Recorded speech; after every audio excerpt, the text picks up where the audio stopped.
नमस्कार, मुद्दा आज के में आपका स्वागत है। मैं हूं आपके साथ कुलेश्वर पांडे। छत्तीसगढ़ में कांग्रेस हर मुद्दे पर जो है आंदोलन कर रही है, लेकिन हर बार उसके भीतर की गुटबाजी सतह पर आ जाती है। एकजुटता की बजाय अलग अलग प्रदर्शन और आपसी दूरी ही ज्यादा दिखती है।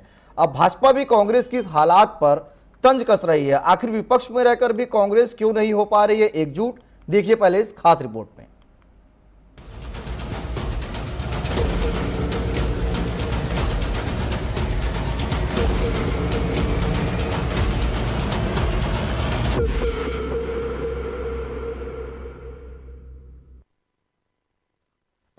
विपक्ष में भी कांग्रेस क्यों बिखरी है? क्या यह रणनीति है या अंदरूनी संघर्ष? क्या कांग्रेस सत्ता से पहले खुद को संभाल पाएगी? मध्य प्रदेश के मंत्री विजय शाह के खिलाफ एक ही दिन में रायपुर में 2 अलग अलग जगह पुतला दहन और एक ज्ञापन। कांग्रेस ने पूरे प्रदेश में विरोध का ऐलान किया, लेकिन गुटों ने अपना अपना मोर्चा खोला। यह कोई पहला मौका नहीं। अब कांग्रेस में एकजुट आंदोलन नहीं, शक्ति प्रदर्शन की होड़ दिखती है। यही हाल वरिष्ठ नेताओं के दौर में भी देखने को मिला। जब भूपेश बघेल बस्तर पहुंचे, तो पीसीसी चीफ दीपक बैज राजधानी रायपुर वापस लौट आए। वहीं अब डिप्टी सीएम अरुण साव ने कांग्रेस को टुकड़ों टुकड़ों गैंग बता दिया। आरोप लगाया है कि कांग्रेस को न मुद्दे की परवाह है, न ही प्रदेश की। कांग्रेस नेता इसे अपने अलग अलग संगठनों की पहल बता रहे हैं। ये तो इनके नेता टुकड़े टुकड़े गैंग के साथ समर्थन में खड़े हुए थे, पर वास्तविकता ये है कि कांग्रेस को न मुद्दों से मतलब है, न जनहित से मतलब है, न देश से मतलब है, न प्रदेश से मतलब है। कांग्रेस में भी जो कुछ चल रहा है, कोई अपनी राजनीति बचाने के लिए कर रहा है, कोई किसी को नीचा दिखाने के लिए कर रहा है, अपने अस्तित्व को बचाए रखने के लिए ये कुछ करने की कोशिश करते हैं। पर जब नीयत अच्छी ना हो, नीति अच्छी ना हो, नेतृत्व अच्छी ना हो, तो उसका दुष्परिणाम यही होता है कि कोई काम, कोई कार्यक्रम इनके सफल नहीं होते। जो हमारा यहाँ से परिपत्र जारी हुआ था, सभी जिला कांग्रेस कमेटियों को कहा गया था कि वो अपने अपने जिलों में विजय शाह के खिलाफ पुतला दहन करें। सभी मोर्चा संगठन को कहा गया था कि वो अपने अपने कार्य क्षेत्रों में विजय शाह का पुतला दहन करें। तो स्वाभाविक है कि अब अलग अलग जब आदेश निकला हुआ है, तो शहर कांग्रेस कमेटी अलग पुतला दहन करेगी, ग्रामीण अलग करेगी, रायपुर अलग करेगा, अंबिकापुर क्षेत्र अलग करेगा। युवक कांग्रेस एनएसयूआई को भी जवाबदारी दी गई थी। इसके अलावा विजय शाह का मामला तो ऐसा है कि देश का हर नागरिक आंदोलित है। हर आदमी अपने स्तर पर विरोध कर रहा है। स्वयं हाई कोर्ट आके विरोध कर रहा है। सुप्रीम कोर्ट में रिट लगाने के बाद सुप्रीम कोर्ट विरोध कर रही है। तो सारा देश इसमें आंदोलित है, सारा देश विरोध कर रहा है। इसमें कांग्रेस बची हुई है, बात बोलना उचित है। सचिन पायलट कई बार एकजुटता की अपील कर चुके हैं, लेकिन तस्वीरें कुछ और ही कहती हैं। एक ही मुद्दे पर कई प्रदर्शन, वरिष्ठ नेताओं के बीच दूरी। ऐसे में सवाल ये है कि क्या कांग्रेस विपक्ष की भूमिका निभा पा रही है या फिर आपसी खिंचातान में उलझी हुई है? Bureau report, TV 24।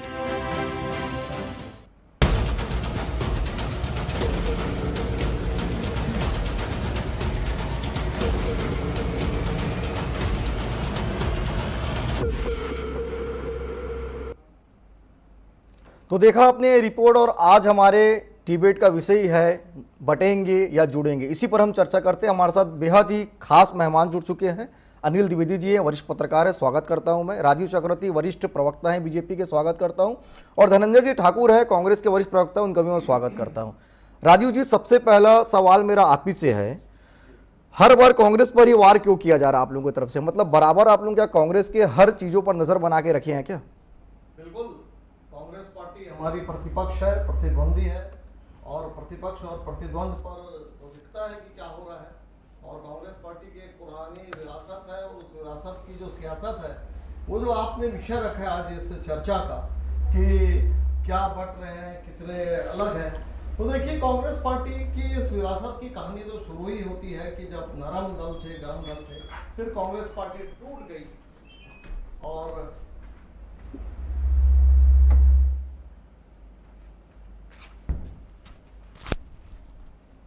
टूटने के बाद ये ऐसा दिख रहा था कि कांग्रेस पार्टी का देखिएगा कि विखंडन भी हुआ, और वो विखंडन दिख रहा था कि जब गरम दल के लोग अलग हो गए, फिर वो विखंडन ऐसा भी दिखा कि जब कांग्रेस पार्टी में सुभाष चंद्र बोस जी अलग हो जाते हैं, फिर इंदिरा गांधी जी उसका एक और अलग से बंटवारा करती है और वो बोलती कि जो सिंडिकेट के लोग रहते थे वो कहते थे कि हम इस कांग्रेस, ये हमारी असली कांग्रेस है और जो दूसरी कांग्रेस है इंदिरा जी ने इसका अपहरण कर दिया, जो अर्श कांग्रेस था।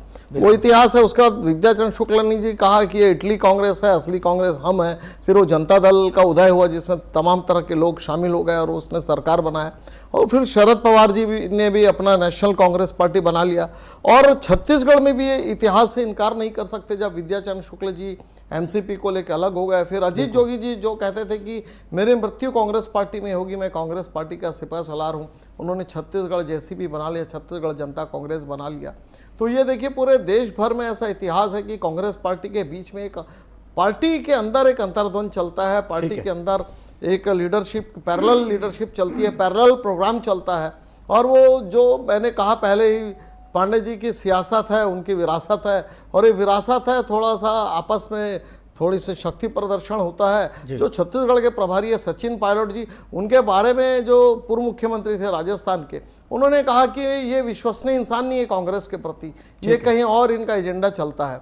तो जो अशोक गहलोत जी सचिन पायलट जी के बारे में कह दिए, सचिन पायलट जी यहाँ पर अनुशासन के बारे में काफ़ी कुछ कहते रहते हैं कि अनुशासित रहिए, अलग अलग मत रहिए, लेकिन दिख जाता है समय समय पर कि कांग्रेस के लोगों का एक अपना जो पावर पॉलिटिक्स है, और वो दिख जाता है। और आज भी वो दिख रहा है कि किसी मुद्दे पर वो लड़ाई कर रहे हैं, लेकिन युवक कांग्रेस का धड़ा अलग लड़ रहा है और कांग्रेस के भी अलग अलग धड़े के लोग हैं। प्रमोद जी अपना अलग नेतृत्व कर रहे हैं। जान लेते हैं धनंजय जी से, जान लेते हैं क्यों आखिर कांग्रेस में स्थिति बन रही है। धनंजय जी, एक ही मुद्दे पर अलग अलग प्रदर्शन क्यों? बीजेपी को ऐसा नहीं लगता कि आप लोगों ने बैठा बुठा एक मुद्दा दे दिया जिसमें बीजेपी अब लगातार बयानबाजी कर रही है?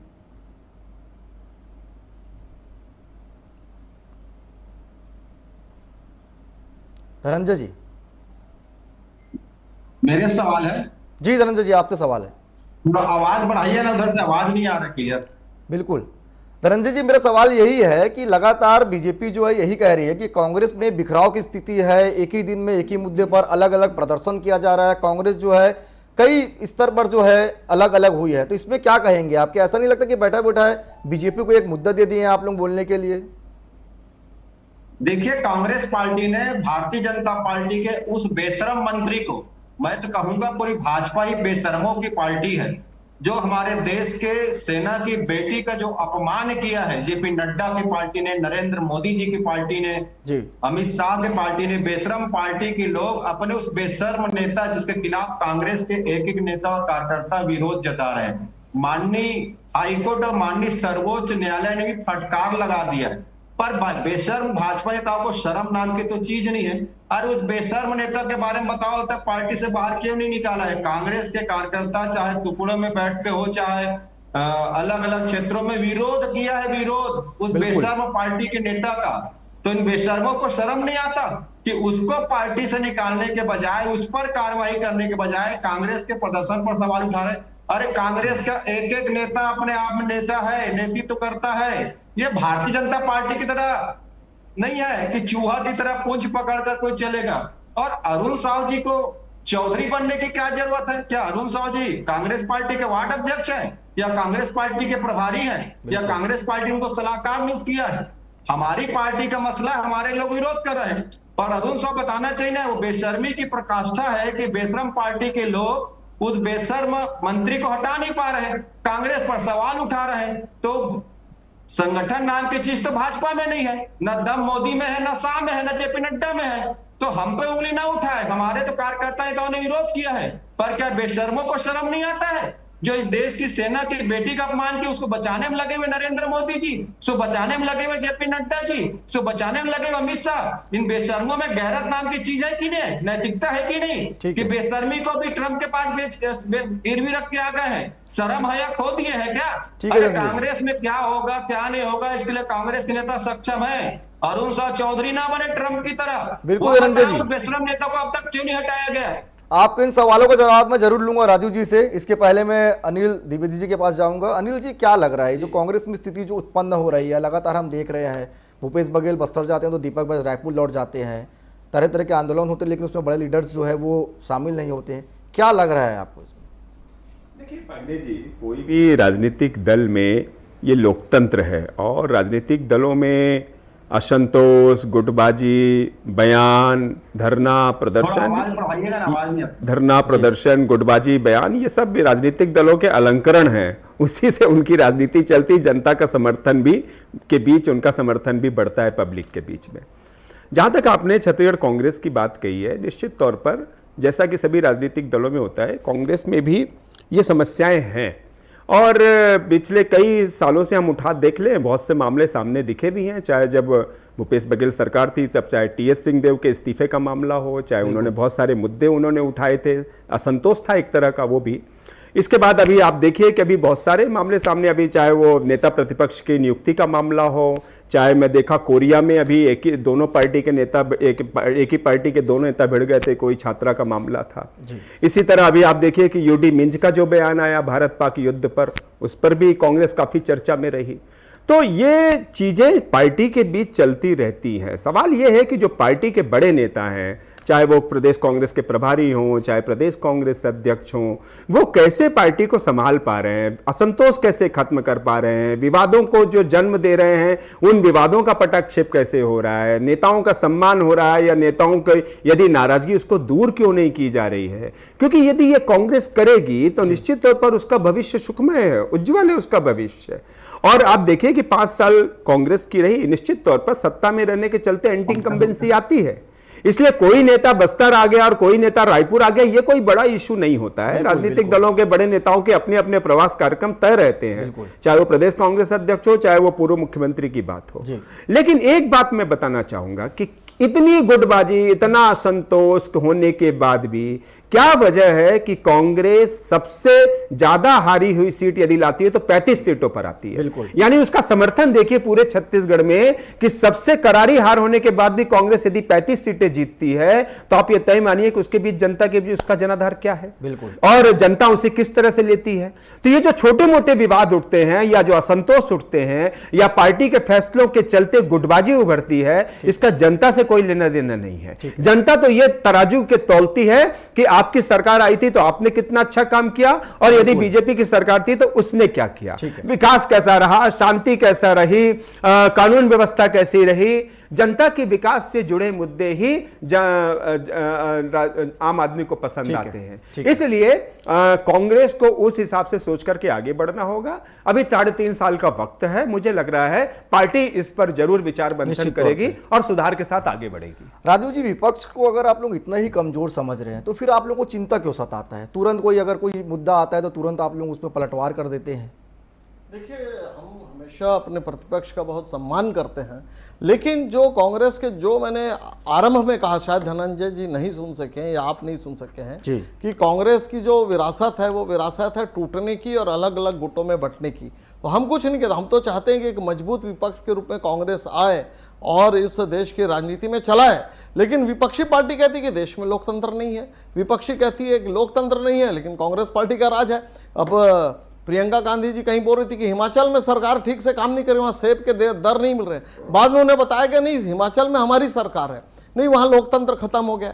तो ये समझना पड़ेगा कि लोकतंत्र के लिए प्रतिपक्ष का मजबूत होना आवश्यक है। हम तो चाहते हैं और जो कहते हैं हम उस बात पर अमल भी करते हैं। अगर वो कहते हैं कि चुनावी चंदे की जाँच हो, ये कहते हैं इधर आपातकाल कुछ नहीं होती, हमने कहा भाई जाँच हो, हमें अगर दोषी मिला जाए तो हमको भी आप पकड़िए। ठीक है, लेकिन ये जो सवाल पैदा करती है कांग्रेस पार्टी, फिर कांग्रेस का विखंडन होता है, तो ये आज मुद्दा है कि क्या कांग्रेस पार्टी में कुछ आपस में विवाद है? तो बिल्कुल चल रहा है साहब। टीएस सिंहदेव जी अलग बातें कह रहे हैं, भूपेश बघेल जी को केंद्र में लाया गया है और केंद्र में लाने के बाद वो आज भी जैसा आप देखिएगा केरेगुट्टा का जो पांडे जी जो मामला हुआ, जी पूरा कांग्रेस पार्टी का आधा दड़ा कह रहा है कि बहुत अच्छा हुआ, हम इसके साथ है। जो नक्सलियों का जो लाल आतंक है, लाल आतंक का अंत होना चाहिए। भूपेश जी कहते हैं कि मुझे वो लिस्ट चाहिए जो 31 लोग मारे गए हैं, वो कितने गांव के लोग थे, कितने कांग्रेस कितने नक्सली थे।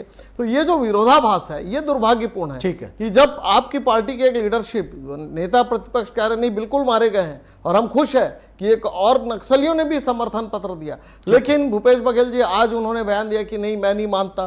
तो ये देखिए, ये जो कांग्रेस पार्टी के अंदर जो आंतरिक विरोधाभास है, ये विरोधाभास से जनता जनार्दन के बीच में, अनिल जी से मैं सहमत नहीं हूं। वो कह रहे हैं कि इससे जनता को कोई लेना देना नहीं, लेकिन जनता के बीच में संदेश ठीक जाता है, है कि धनंजय जी से कांग्रेस पूछ लेते हैं। के पार्टी के लीडरान जैसे पहले एनसीपी में अलग हो गए राष्ट्रीयता के मुद्दे पर और अलग पार्टी बना लिए, धनंजय जी से पूछ छत्तीसगढ़ लेते में हैं, जोगी फिर जी ने अलग पार्टी बना ली, विद्याचरण शुक्ल जी अलग लौटूंगा मैं पार्टी आपके बना पास, लिए। राजीव जी ये लौटूंगा। तमाम चीजें दिखलाती कि कांग्रेस में अंदर खाने कुछ ठीक नहीं चल रहा ठीक है। है। आंदोलन की बात कर लेते हैं, लेकिन एक आंदोलन तो कांग्रेस के अंदर चल रहा है। ठीक है, कि धनंजय कौन जी। किसके साथ है।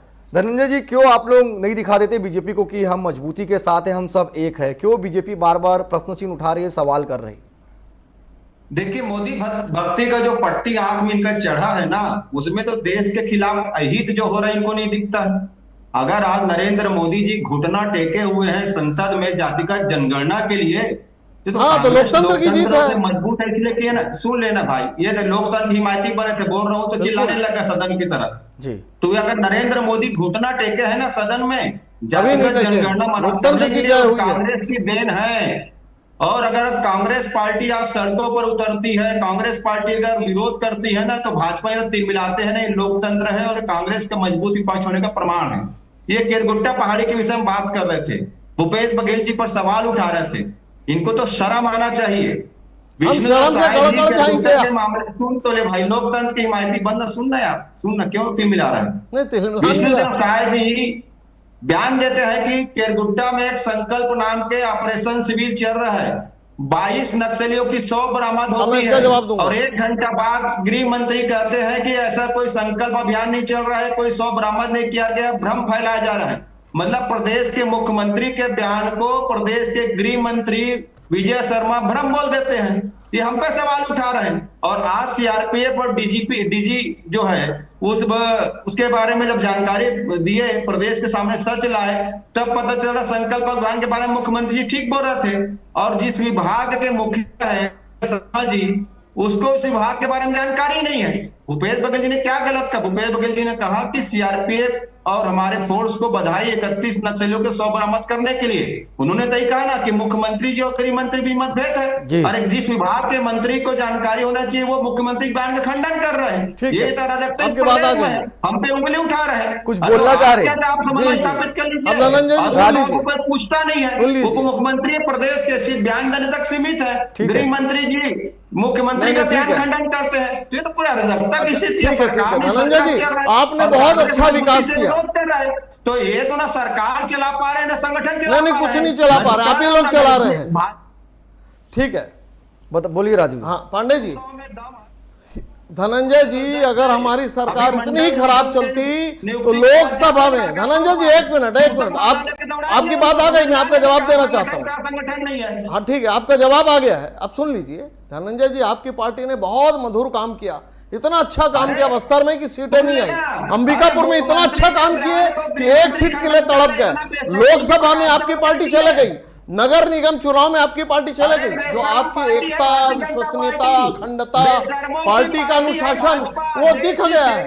और वो अपमान तो आप लोगों ने किया, बाटेला से लेकर बाटेगुंडा, जहां पर फोर्स ने मारा नक्सलियों को, आपने बाटला इनकाउंटर भी प्रश्न चिन्ह उठाया कि बाटला इनकाउंटर में आतंकवादी नहीं मारे गए। सोनिया गांधी जी रोते रही, बहुत रोई, और दिग्विजय सिंह भी रोते रहे आतंकवादियों के मारे जाने पर। आज वही सवाल भूपेश बघेल जी भी कह रहे हैं। और आपको मैं बता रहा हूँ, 3 मई को खबर आई कि एक साथ 22 नक्सली मारे गए। अपने जो इज्जत मान मर्यादा सब आबादी पर गिरवी रख दिया क्या?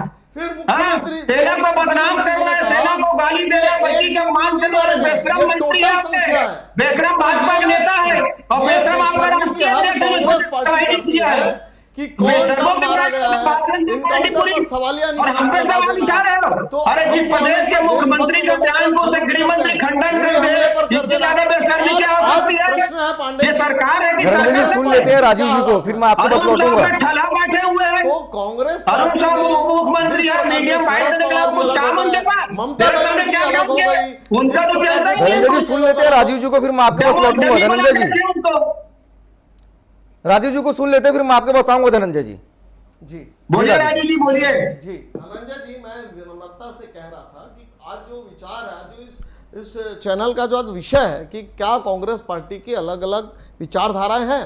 तो मैं विनम्रता से कहना चाहता हूं बिल्कुल है, और कांग्रेस पार्टी इसीलिए हर राज्यों में अलग अलग खेमों में बटी हुई है। इसीलिए एनसीपी से शरद पवार जी अलग हो गए, ममता जी अलग हो गई है, और छत्तीसगढ़ में भी ये विरासत दिखा कि विद्याचरण जी ने अलग पार्टी बना ली थी, अजीत जोगी जी ने अलग पार्टी बना लिया। हम तो चाहते हैं कि कांग्रेस पार्टी एक अच्छे मजबूत विपक्ष के रूप में उठे मैं तो और जवाब दिया कि राजी जी, और कांग्रेस प्रतिपक्ष के रूप में उभरे।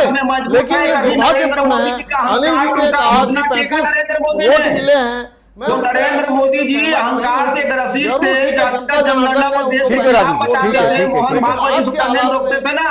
अगर नरेंद्र मोदी ने घुटना टेका है, भाजपा ने घुटना टेका है, तो कांग्रेस के कारण टेका है। अहंकार। चलिए अनिल जी के पास मैं जाना चाहूंगा, फिर आप दोनों के पास लौटूंगा मैं। धनंजय जी, अनिल जी से एक सवाल कर रहा हूं, फिर मैं आपके पास लौटूंगा।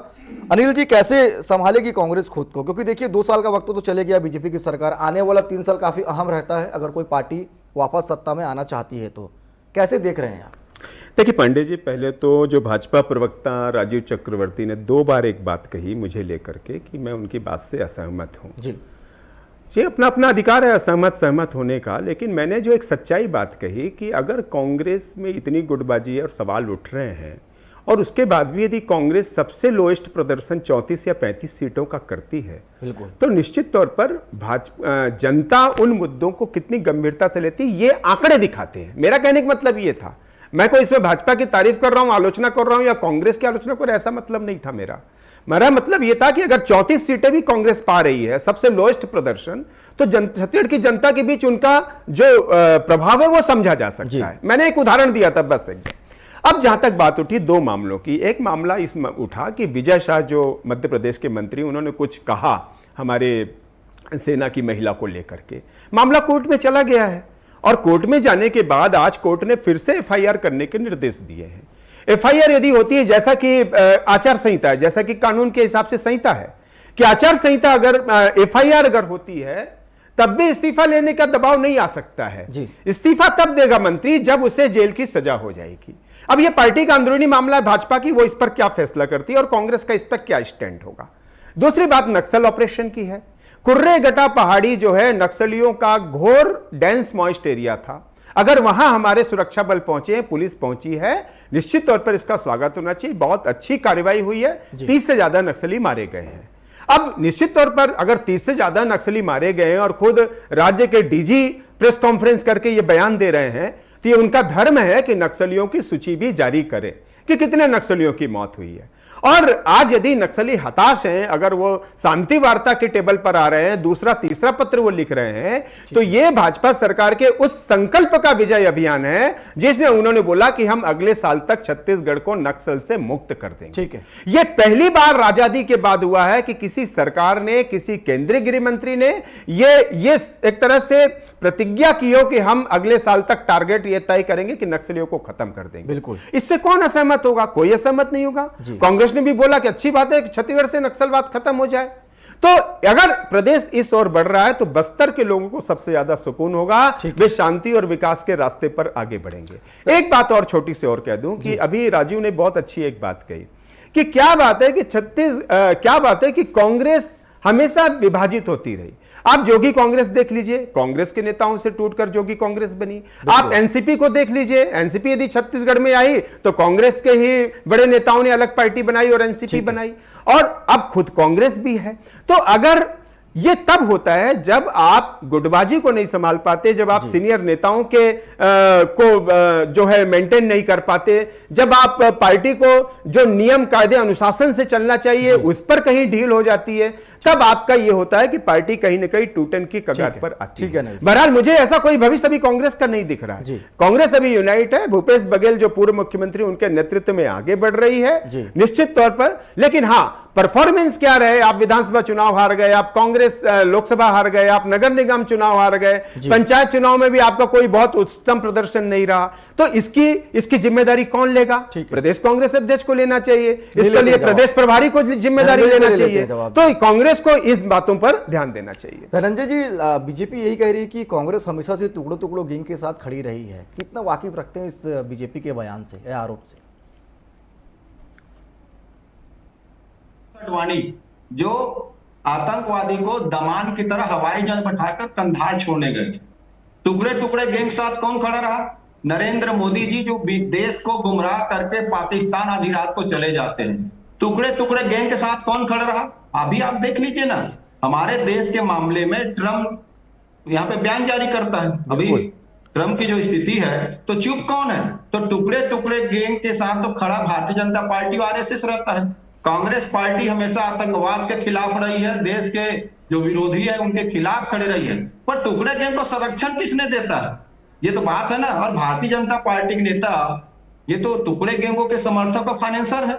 यही आप छत्तीसगढ़ में देखेंगे, इसी विधानसभा में सदन में बात उठा था कि भाजपा के विधायक जो है नक्सलियों को चंदा देते हैं, ये सदन में उठा था बात, ना आपको पता है सब चीजें। तो कौन करता है टुकड़े गैंग को सहयोग? भारतीय जनता पार्टी असल मायने में नरेंद्र मोदी की नाकामी को छिपाने में असफल साबित हो गई है। जो देश में भाजपा सरकार की नीतियों के चलते जो थू थू हो रहा है, 140 करोड़ जनता में जो आज उबाल मार रहा है, गुस्सा जो सामने आया है, अरे बेशर्मा और पार्टी है भारतीय जनता पार्टी, सेना का अपमान करने वाले उस बेशर्म मंत्री को हटा नहीं पा रहा है। ऐसी क्या इनकी मजबूरी है? पूरे भाजपा नेता बेशर्मी की चादर ओढ़ लिए हैं क्या? नैतिकता नाम की चीज होती कि होती नहीं होती है?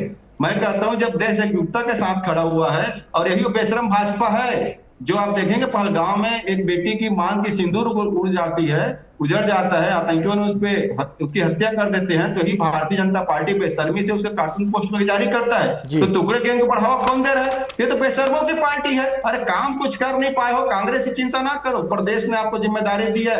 एक मुख्यमंत्री, दो मुख्यमंत्री हैं, तीनों की तीनों खाली बैठे हुए हैं, सिर्फ बयानबाजी करते हैं, प्रदेश में क्या हो रहा है पता नहीं चल पा रहा है। ले लेते हैं जवाब। मामले पर गृह मंत्री को होश नहीं है, ले लेते हैं जवाब। राजीव जी कुछ बोलना चाह रहे हैं? धनंजय जी राजीव जी। हमारे मित्र धनंजय जी ने कहा कंधार पे कितना दुख होता है। तब कंधार जब हाईजैक हुआ, हमारे 417 यात्री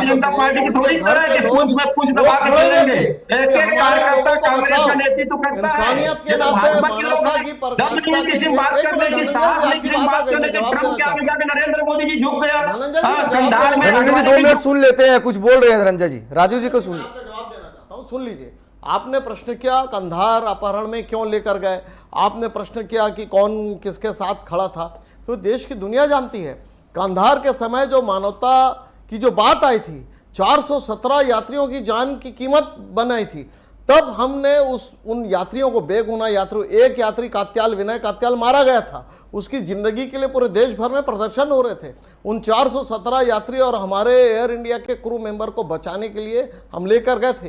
ये कसौटी थी, वो मानवता की बात थी कि 417 यात्री और एयर इंडिया के विमान को कैसे बचाया जाए, तो वो बात हुआ था। अब आप अगर इतने वर्षों बाद भी कहते हैं तो आपको ध्यान रखना चाहिए, ये पंजाब का जो समस्या हुआ था आपने पैदा किया था कांग्रेस पार्टी ने। ये जो रेड कॉरिडोर बना वो कांग्रेस पार्टी ने बनाया, देश में पूरा नक्सलवाद का पनपने दिया। जो भूमि सुधार की जो गलतियां थी, जिस प्रकार से वहां पर भूमि सुधार का कार्यक्रम नहीं हो पाया था ठीक से, जमींदार और इनके बीच में एक वर्ग संघर्ष चल रहा था, ये सारी बातें कांग्रेस के रिजीम में हुई है। और कांग्रेस पार्टी ने आज तक सिखों का नरसंहार किया है, और सिखों का नरसंहार करने के बाद भी चलिए राजीव जी, समय अब इजाजत नहीं दे रहा है हमको, आज के विषय को यहीं पे विराम देना पड़ेगा। फिलहाल आप तीनों हमारे साथ जुड़े, आप तीनों का बहुत बहुत धन्यवाद।